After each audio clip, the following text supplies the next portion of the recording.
বন্ধুরা, আশা করি তোমরা সবাই ভালো আছো। তোমাদের সবাইকে আমার ইউটিউব চ্যানেল লার্নিং উইথ গৌরবে ওয়েলকাম। আজ আমি তোমাদের সঙ্গে সপ্তম শ্রেণীর পরিবেশ ও বিজ্ঞান বইয়ের সপ্তম অধ্যায় থেকে সমস্ত গুরুত্বপূর্ণ প্রশ্ন উত্তর আজকের এই ভিডিওটা আলোচনা করব। তাই ভিডিওটা প্রথম থেকে শেষ পর্যন্ত মনোযোগ দিয়ে দেখো। তোমাদের মধ্যে কেউ যদি থাকো যে প্রথমবার আমার এই চ্যানেলের ভিডিও দেখছো, তাহলে অবশ্যই চ্যানেলটাকে সাবস্ক্রাইব করে পাশে থাকা বেল আইকনে ক্লিক করে নোটিফিকেশন অল করে দাও। কারণ তোমাদের ক্লাসে বিভিন্ন সাবজেক্টের উপর ভিডিও আমি যখনই আপলোড করব তার নোটিফিকেশান খুব সহজেই তোমরা পেয়ে যাবে। আর দেরি না করে চলো ভিডিও শুরু করা যাক। সপ্তম শ্রেণীর পরিবেশ ও বিজ্ঞান বইয়ের সপ্তম অধ্যায় থেকে প্রথম প্রশ্ন, আবহাওয়া কাকে বলে? উত্তর, আবহাওয়া হচ্ছে এমন একটা বায়ুমণ্ডলীয় অবস্থা যেখানে রোদ, ঝড়, বৃষ্টি, জল দিনে দিনে ঘন্টায় ঘন্টায় এমনকি মুহূর্তের মধ্যে বদলায়। পরের প্রশ্ন, জলবায়ু কাকে বলে? উত্তর, জলবায়ু হচ্ছে আবহাওয়ার দীর্ঘ সময়ের গড় অবস্থা। সাধারণত 25 থেকে 30 বছরের আবহাওয়ার গড় অবস্থাই হচ্ছে জলবায়ু। পরের প্রশ্ন, আবহাওয়া ও জলবায়ুর মধ্যে পার্থক্য লেখো। উত্তর, আবহাওয়া ও জলবায়ুর মধ্যে পার্থক্য। প্রথম বৈশিষ্ট্য, পরিবর্তনশীলতা। আবহাওয়া প্রতিদিন এমনকি ঘন্টায় ঘন্টায় পরিবর্তিত হতে পারে। অন্যদিকে জলবায়ু একটা দীর্ঘ সময়ের ব্যবধানে পরিবর্তিত হয়। পরের বৈশিষ্ট্য, বিস্তার। আবহাওয়া অল্প পরিসর জায়গায় বিস্তৃত হয়ে থাকে, অন্যদিকে জলবায়ু বিস্তীর্ণ অঞ্চলে বিস্তৃত হয়ে থাকে। এরপর উপাদান। আবহাওয়ার প্রধান উপাদানগুলি হলো উষ্ণতা, আর্দ্রতা, বায়ুর চাপ, বায়ুপ্রবাহ, বৃষ্টিপাত ও মেঘাচ্ছন্নতা প্রভৃতি। অন্যদিকে জলবায়ুর প্রধান দুটি নিয়ন্ত্রক বা উপাদান হল বৃষ্টিপাত ও তাপমাত্রা। এরপর প্রভাব। আবহাওয়া মানুষের প্রতিদিনের জীবনে প্রভাব ফেলে।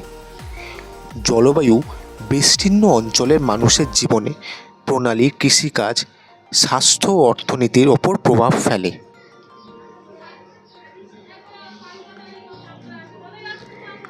এরপর অধ্যয়ন।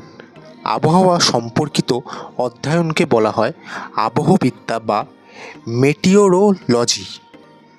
অন্যদিকে জলবায়ু সম্পর্কিত অধ্যয়নকে বলা হয় জলবায়ুবিদ্যা বা ক্লাইমেটোলজি।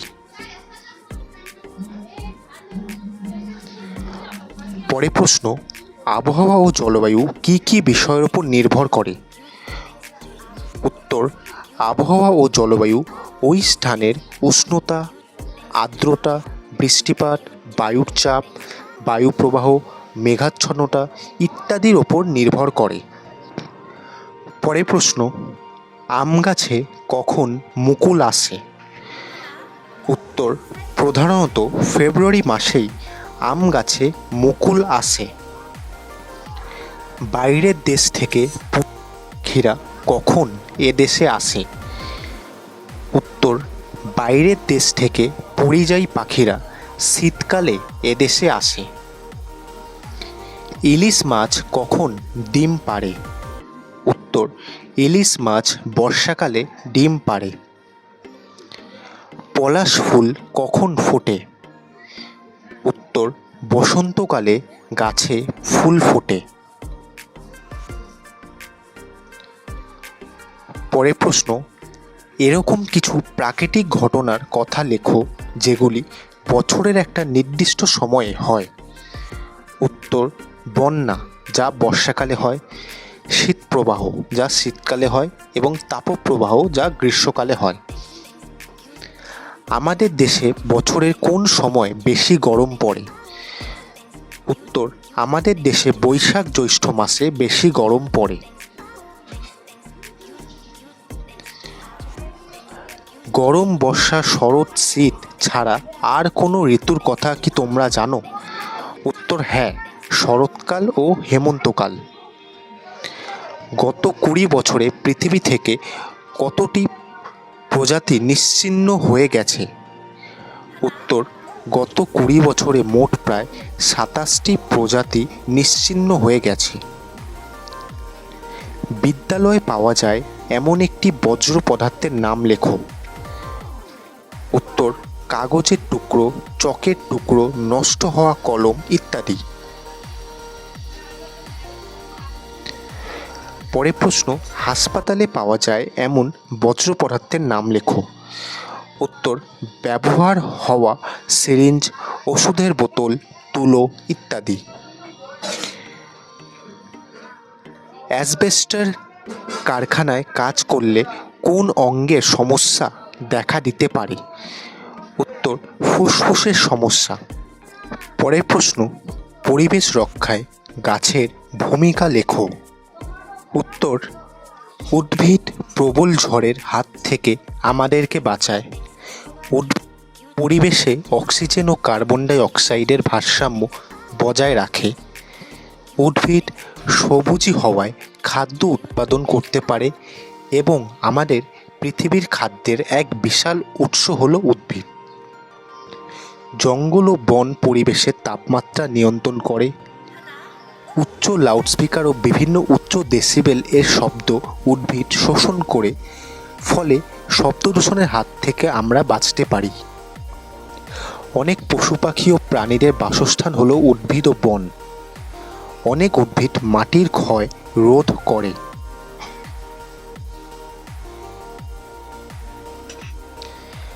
পরের প্রশ্ন, গ্রিন হাউস গ্যাস কাকে বলে?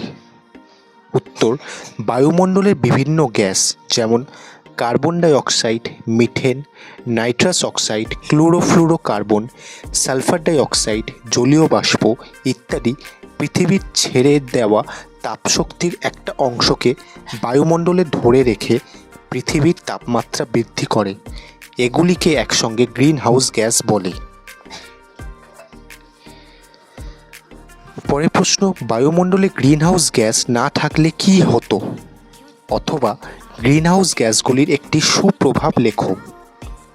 উত্তর, বায়ুমণ্ডলে জলীয় বাষ্প, কার্বন ডাই অক্সাইড প্রভৃতি গ্রিন হাউস গ্যাস না থাকলে পৃথিবী পৃষ্ঠে গড় উষ্ণতা 18 ডিগ্রি সেলসিয়াসের নিচে নেমে যেত। তাহলে পৃথিবীতে প্রাণের বিকাশ ঘটতো না। পরের প্রশ্ন, বিশ্ব উষ্ণায়ন কাকে বলে? উত্তর, গ্রিন হাউস গ্যাসগুলির তাপ শোষণের ফলে পৃথিবীর উষ্ণতা প্রতিনিয়ত বৃদ্ধি পাচ্ছে। এই ঘটনাকেই বিশ্ব উষ্ণায়ন বা গ্লোবাল ওয়ার্মিং বলে। পরের প্রশ্ন, মানুষের কার্যকলাপের মাধ্যমে সৃষ্টি হওয়া প্রধান গ্যাস কোনটি? উত্তর, কার্বন ডাই অক্সাইড। পরের প্রশ্ন, প্রধান গ্রিনহাউস গ্যাসের নাম লেখো। উত্তর, কার্বন ডাই অক্সাইড।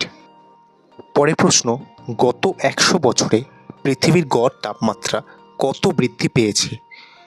উত্তর, গত 100 বছরে পৃথিবীর গড় তাপমাত্রা 1 ডিগ্রি সেলসিয়াস বৃদ্ধি পেয়েছে। বিগত শতাব্দীর উষ্ণতম বছর কোনটি? উত্তর, মার্কিন মহাকাশ গবেষণা সংস্থা নাসা অনুযায়ী বিগত শতাব্দীর উষ্ণতম বছর হল 2005। পরের প্রশ্ন, 1980 থেকে 1988 সালের মধ্যে ভারতে মোট কটি তাপপ্রবাহের ঘটনা ঘটেছে? উত্তর, 18টি। পরের প্রশ্ন, ড্যাশ সালে রাজস্থানে বন্যা হয়? উত্তর, 2005 সালে। ড্যাশ সালে উত্তর পূর্ব ভারতে খরা হয়? উত্তর, 2005 সালে। পৃথিবীর মিষ্টি জলের বৃহত্তম ভাণ্ডার কি? উত্তর, হিমবাহ।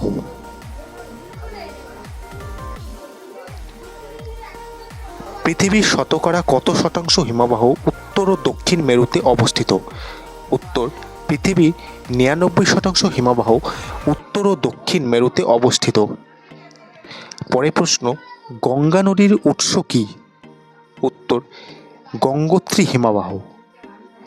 পরের প্রশ্ন, হিমালয়ে অবস্থিত 3টি হিমবাহের নাম লেখো। উত্তর, গঙ্গোত্রী, যমুনেত্রী ও জেমু হিমবাহ। পৃথিবীর গড় উষ্ণতা বৃদ্ধি পেলে কী সংকট আসবে? উত্তর, পৃথিবীর গড় উষ্ণতা বৃদ্ধি পেলে হিমবাহগুলির বরফ বেশি মাত্রায় গলতে আরম্ভ করে। এর ফলে সমুদ্রের জলতল বেড়ে গেলে উপকূল অঞ্চলে বন্যার সম্ভাবনা দেখা দেবে। উপকূল অঞ্চলের জীববৈচিত্র্য ধ্বংসের মুখে পড়বে। প্রাণহানি ও আর্থিক ক্ষতির সম্ভাবনা দেখা দেবে। সমুদ্রের জলতল বৃদ্ধি পাওয়ার ফলে ক্ষতিগ্রস্ত হতে পারে সারা পৃথিবীতে সমুদ্রের উপকূল বাস করা অসংখ্য মানুষ। পরের প্রশ্ন, 1999 থেকে 2005 সালের মধ্যে সমুদ্রের জলতল প্রতি বছরে গড়ে কত বৃদ্ধি পেয়েছে? উত্তর, 3 মিলিমিটার বৃদ্ধি পেয়েছে। পরের প্রশ্ন, 2100 সালের মধ্যে সমুদ্রের জলতলের উচ্চতা কত বৃদ্ধি পেতে পারে? উত্তর, 70 সেন্টিমিটার। পরের প্রশ্ন, পৃথিবীতে সবচেয়ে বেশি বাঘের আবাস কোন স্থান? উত্তর, সুন্দরবন। হিমবাহ কত শতাংশ সূর্যরশ্মি প্রতিফলিত করে? উত্তর, হিমবাহ 40% সূর্যরশ্মি প্রতিফলিত করে। পরের প্রশ্ন, প্রবাল প্রাচীর কাকে বলে? উত্তর, একসঙ্গে বাস করা অনেক প্রবালের দেহের বাইরের ক্যালসিয়াম কার্বনেটের বহিঃকঙ্কাল একটা শক্ত প্রাচীরের মতো গঠন তৈরি করে। একেই প্রবাল প্রাচীর বলে। পরের প্রশ্ন, প্রবাল প্রাচীর পৃথিবীর কত শতাংশ সামুদ্রিক প্রজাতির আশ্রয়স্থল? উত্তর, প্রবাল প্রাচীর 25% সামুদ্রিক প্রজাতির আশ্রয়স্থল। জীববৈচিত্র্য কী? উত্তর, কোনো একটা নির্দিষ্ট অঞ্চলের সব ধরনের উদ্ভিদ, প্রাণী আর জীবাণুর বৈচিত্র্য নিয়ে জীবনের বৈচিত্র্য থাকে। এক কথায় বলা হয় জীববৈচিত্র্য। পরের প্রশ্ন, বায়োডাইভার্সিটি হটস্পট কাকে বলে? উত্তর, পৃথিবীতে এরকম বহু অঞ্চল আছে যেখানে খুব বেশি সংখ্যক প্রজাতির জীব পাওয়া যায়। আবার এই সব অঞ্চলে এমন সব প্রজাতির জীবও পাওয়া যায় যা অন্য কোথাও পাওয়া যায় না। এরকম অঞ্চলকে বায়োডাইভার্সিটি হটস্পট বা জীববৈচিত্র্যের গুরুত্বপূর্ণ অঞ্চল বলে, যেমন পূর্ব হিমালয়, সুন্ডারল্যান্ড ইত্যাদি। পরের প্রশ্ন, ভারতকে মেগা ডাইভার্সিটি নেশন বলে কেন? উত্তর, ভারতের জীববৈচিত্র্য অন্যান্য জায়গার তুলনায় অনেক বেশি। বিভিন্ন প্রজাতির জীবের পাশাপাশি এমন প্রজাতির জীবও প্রচুর পাওয়া যায় যা অন্য কোথাও পাওয়া যায় না। তাই ভারতকে মেগা ডাইভার্সিটি নেশন বলে। পরের প্রশ্ন, পৃথিবীতে মোট মেগা ডাইভার্সিটি নেশন কটি? উত্তর, পৃথিবীতে মোট 17টি মেগা ডাইভার্সিটি নেশন আছে। পৃথিবীর সবথেকে গুরুত্বপূর্ণ মেগা ডাইভার্সিটি দেশ কোনটি? উত্তর, ভারত। পরের প্রশ্ন, ভারতবর্ষে মোট কত প্রজাতির বন্যপ্রাণী পাওয়া গেছে? উত্তর, ভারতবর্ষে মোট 91,212 প্রজাতির বন্যপ্রাণী পাওয়া গেছে। ভারতবর্ষের মোট ভূখণ্ডের কত শতাংশ অরণ্যে ঢাকা? উত্তর, 19.7% অরণ্যে ঢাকা। সারা বিশ্বে প্রাণী জগতের কত শতাংশ ভারতবর্ষে রয়েছে? উত্তর, সারা বিশ্বের প্রাণী জগতের 6.5% ভারতবর্ষে রয়েছে। পরের প্রশ্ন, জীববৈচিত্র্যের গুরুত্ব লেখো। উত্তর, প্রথম পয়েন্ট, খাদ্যের উৎস। খাদ্যশস্যের বিচিত্র সম্ভার কৃষিজ উৎপাদন বাড়াতে সাহায্য করে। সেকেন্ড পয়েন্ট, পরিবেশের দূষণ রোধ। অণুজীবরা বিভিন্ন বজ্র পদার্থকে ভেঙে ফেলে ওই সব পদার্থের ক্ষতিকর প্রভাব দূর করতে সাহায্য করে। 3 নম্বর পয়েন্ট, জলবায়ুর স্থিতাবস্থা। পরিবেশে কার্বন ডাই অক্সাইডের পরিমাণ বাড়লে তাপমাত্রা বাড়তে পারে। একমাত্র উদ্ভিদ আর কিছু অণুজীবনী সালোকসংশ্লেষ প্রক্রিয়ায় কার্বন ডাই অক্সাইড শোষণ করে পরিবেশে অক্সিজেন ও কার্বন ডাই অক্সাইডের ভারসাম্য বজায় রাখতে পারে। 4র্থ পয়েন্ট, বৃষ্টিপাত বজায় রাখা। উদ্ভিদের মূল দিয়ে যে জল শোষণ করে তার কিছুটা অংশ বাষ্পীভূত হয়ে ফলে বৃষ্টিপাত বজায় রাখতে বনভূমি তথা উদ্ভিদরা এইভাবে সাহায্য করে। 5ম পয়েন্ট, পরিবেশের বিভিন্ন মৌলের ভারসাম্য রক্ষা। মাটিতে উপস্থিত বিভিন্ন অণুজীব অন্যান্য মৃত জীবের দেহ বা বজ্র পদার্থগুলোকে মাটিতে মিশিয়ে দেয়, ফলে মাটি তার হারানো মৌলগুলোকে আবার ফিরে পায়। 6ষ্ঠ পয়েন্ট, মৃত্তিকা সংরক্ষণ। ঘাসজাতীয় উদ্ভিদরা মাটির গঠন রক্ষা করতে সাহায্য করে।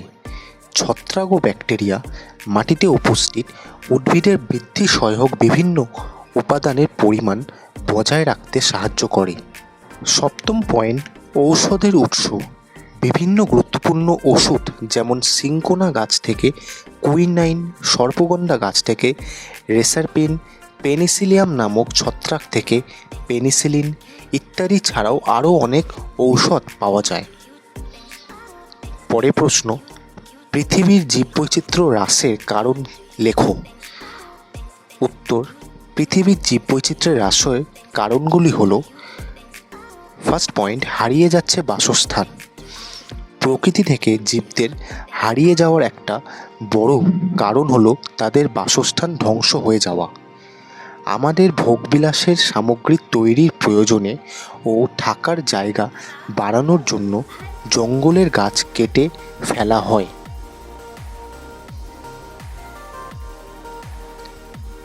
সেকেন্ড পয়েন্ট, চোরা শিকার। চোরা শিকারীদের লোভ অনেক প্রাণীর অস্তিত্বকে বিপন্ন করে তুলেছে। পৃথিবীর বেশ কিছু দেশে কিছু কিছু বন্য জন্তুর হাড়, চামড়া ইত্যাদি ওষুধ তৈরির কাজে ব্যবহার করা হয়। থার্ড পয়েন্ট, পরিবেশে নতুন জীবের আগমন। বাইরে থেকে আসা নতুন প্রাণী অনেক সময় স্থানীয় প্রাণীদের সংখ্যা হ্রাসের কারণ হয়। তারা অন্য প্রাণীদের খাবার, এমনকি অন্য প্রাণীদের ডিম খেয়ে নিত।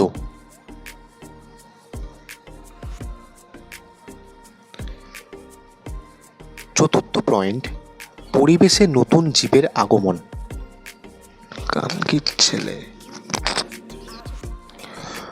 চতুর্থ পয়েন্ট, জলবায়ু পরিবর্তন। জলবায়ুর পরিবর্তন পাল্টে দিতে পারে জীবেদের চেনা পরিবেশ।